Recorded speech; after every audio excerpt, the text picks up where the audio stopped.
आपण जन्म घेतला तो फक्त पैसा, संपत्ती, दागिने, मालमत्ता जमवण्यासाठीच का? आपलं राहणीमान बदललं, पण आपलं मन बदललं का? आज आपण स्वतःला आधुनिक म्हणतो.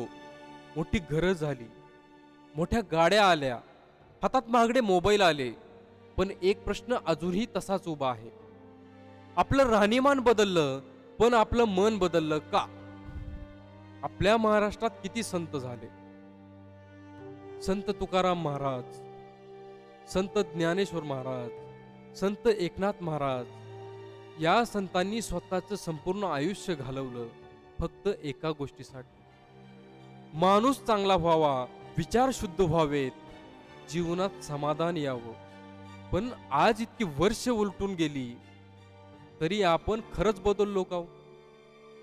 आजही माणूस दुसऱ्याच्या घराकडे पाहतो, दुसऱ्याकडे काय आहे आणि किती आहे, त्याचं किती वाढलं यातच आपला वेळ जातो.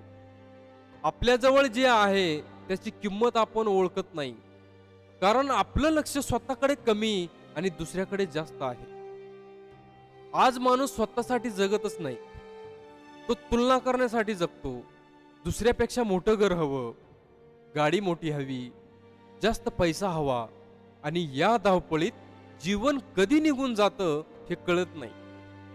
आज आपण रोज देवासमोर दिवा लावतो, संतांची नावे घेतो, पण त्यांच्या विचारांना आपल्या मनात आपण जागा देतो का? हा खूप मोठा प्रश्न आहे. संतांनी सांगितलं होतं, लोभ कमी करा, मन मोठं करा, समाधानात सुख आहे. पण आज समाधान शब्दच आयुष्यातून हरवत चालला.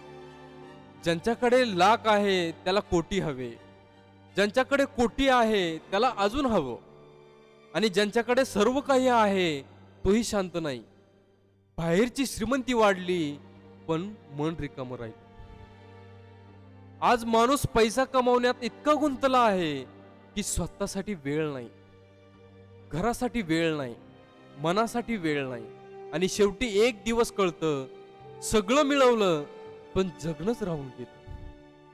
या जगात किती जण आले, किती जण गेले, आज त्यांची नावंही कुणाला आठवत नाहीत. मग इतका अहंकार कशाला? इतकी धावपळ कशासाठी?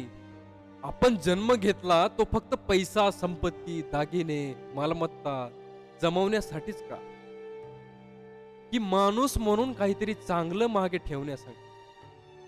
कारण शेवटी ना गाडी सोबत जाते, ना बंगला, ना पैसा.